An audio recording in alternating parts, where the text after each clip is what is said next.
was 27 years old, I left a very demanding job in management consulting for a job that was even more demanding, teaching. I went to teach 7th graders math in the New York City public schools. And like any teacher, I made quizzes and tests, I gave out homework assignments. When the work came back, I calculated grades. What struck me was that IQ was not the only difference between my best and my worst students. Some of my strongest performers did not have stratospheric IQ scores. Some of my smartest kids weren't doing so well. And that got me thinking. The kinds of things you need to learn in 7th grade math, sure, they're hard. Ratios, decimals, the area of a parallelogram. But these concepts are not impossible. And I was firmly convinced that every one of my students could learn the material if they worked hard and long enough. After several more years of teaching, I came to the conclusion that what we need in education is a much better understanding of students and learning from a motivational perspective, from a psychological perspective. In education, the one thing we know how to measure best is IQ. But what if doing well in school and in life depends on much more than your ability to learn quickly and easily? So I left the classroom and I went to graduate school to become a psychologist.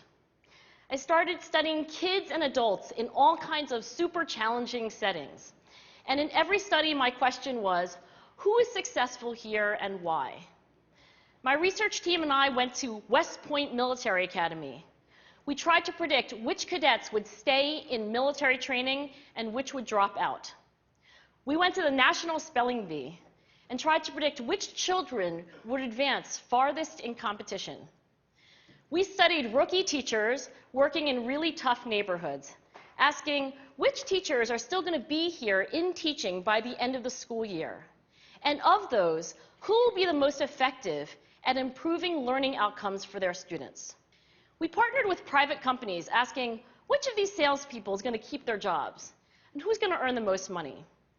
In all those very different contexts, one characteristic emerged as a significant predictor of success. And it wasn't social intelligence, it wasn't good looks, physical health, and it wasn't IQ.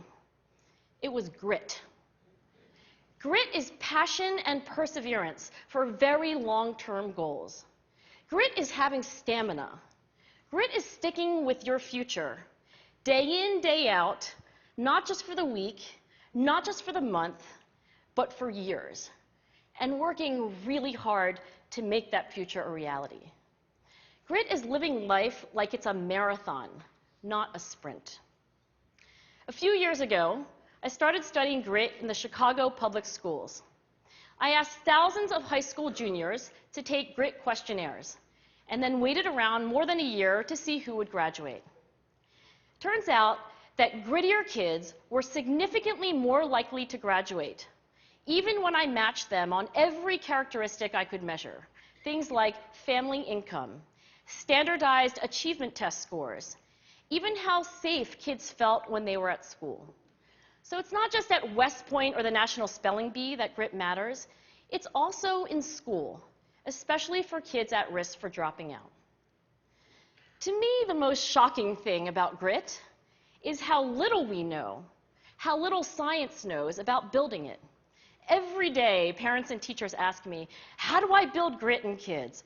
What do I do to teach kids a solid work ethic? How do I keep them motivated for the long run? The honest answer is, I don't know. What I do know is that talent doesn't make you gritty. Our data show very clearly that there are many talented individuals who simply do not follow through on their commitments. In fact, in our data, grit is usually unrelated or even inversely related to measures of talent. So far, the best idea I've heard about building grit in kids is something called growth mindset. This is an idea developed at Stanford University by Carol Dweck, and it is the belief that the ability to learn is not fixed, that it can change with your effort. Dr. Dweck has shown that when kids read and learn about the brain and how it changes and grows in response to challenge, they're much more likely to persevere when they fail because they don't believe that failure is a permanent condition. So growth mindset is a great idea for building grit, but we need more. And that's where I'm going to end my remarks, because that's where we are. That's the work that stands before us. We need to take our best ideas, our strongest intuitions, and we need to test them.